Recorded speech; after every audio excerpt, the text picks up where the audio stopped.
Hello and welcome to PsychBoost. In this video we'll be looking at virtual relationships. We'll be defining what gating mechanisms are, what the hyperpersonal model is, and we'll use a bunch of key terms like distancing, non-verbal communication, inhibition, and anonymity. Of course, as with all videos, we'll be discussing evaluative research and extending our evaluation.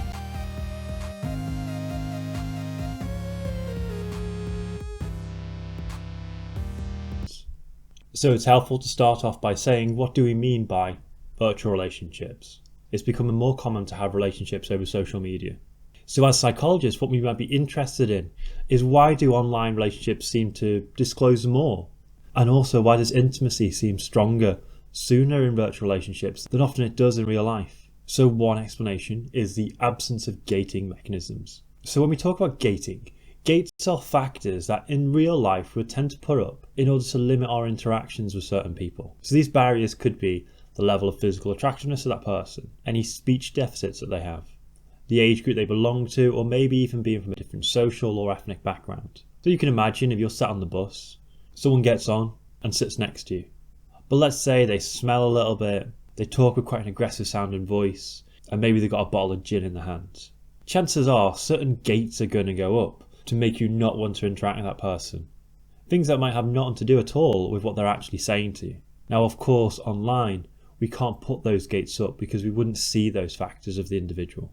Another theory is the reduced cue theory. This is the argument that in day-to-day life, we tend to rely on non-verbal communication, so we'll tend to rely on facial expressions to give us an indication about what another person means by what they say. But of course, if we communicate via text, we don't have those facial expressions to rely on. This could result in people maybe reading too much into what's been typed, maybe reading what they want to believe than what's really true. Another reason why we might end up disclosing more in virtual relationships is the factor of anonymity. So there's a process, and it's called de-individuation. And in this process, you kind of lose a sense of yourself as an individual, and that's going to end up in a reduction of a feeling of personal responsibility. You're going to be less inhibited, so you're going to have to say things that usually you never would in real life. This lack of normal distancing factors would end up resulting in behaviours that we see are quite common online. For example, internet trolls are usually people who would never be so insulted in real life. Someone who might send a sext is unlikely to be the type of person who would flash in day-to-day life. So there is a factor about how these computers in some way take away our feelings of responsibility. And the argument is because we feel anonymous, we feel we're not going to be held responsible for these actions. And another reason why intimacy might develop quite quickly compared to real life is the hyperpersonal model. So when you're online, you're messaging someone by text. You're in a lot of control about the image that you put across to that person. You can manipulate what you say by being very careful about how you state things to maybe display yourself in a light that you want to be seen. So you could be hyper dishonest about who you are and pretend to be this amazing individual. Or you might be hyper honest, disclosing lots of true information about yourself. Now, the hyper honest person is self-disclosing, but the hyper dishonest person is creating a version of themselves that the other person might find highly attractive. This is a lot harder to do in a real world face-to-face environment. And imagine where the concept of being catfished comes from. People making an imaginary version of themselves, saying exactly what the other person wants to hear, and making that other person fall for them. So a piece of research that's out there on online dating is by Smith and Duggan. So this is a large-scale national survey of over 2,000 Americans. And they asked a wide range of questions about online dating. What they found is that the use of online dating is becoming more and more acceptable across all people. Because in previous generations it was seen as a little bit strange. Well, now 53% of all people agree that online dating allows people to find a better match for themselves because they can get to know a lot more people. So we can interpret that statement a few different ways. The biggest reasons for using online dating for these people were meeting people who share similar hobbies and beliefs and values. But one other finding was that 54% of internet daters did feel like someone else seriously misrepresented themselves in their profile. These set of results seem to suggest both that people see the internet as a potential way to overcome the filters and gates that are put on them because they get to meet many more people, and they also feel they get to know these people online well through self-disclosure of personal interests. But also confirms that some people are trying to take advantage of the hyperpersonal model by producing a dishonest version of themselves.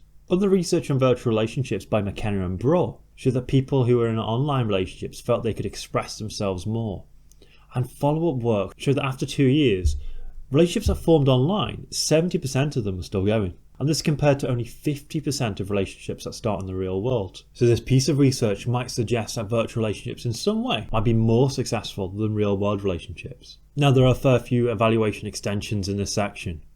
Now we could say that theories and research on virtual relationships might kind of constantly lack temporal validity. Technology changes so fast that early computer interactions didn't have visual cues, but now we have Skype and now we have Snapchat, and people are much more comfortable using video to communicate. That means there's much more rich non-verbal communication through these communication styles.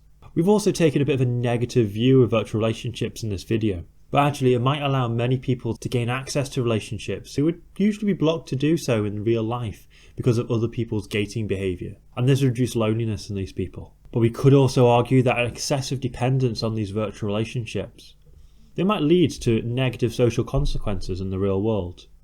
So you can imagine if someone only communicates through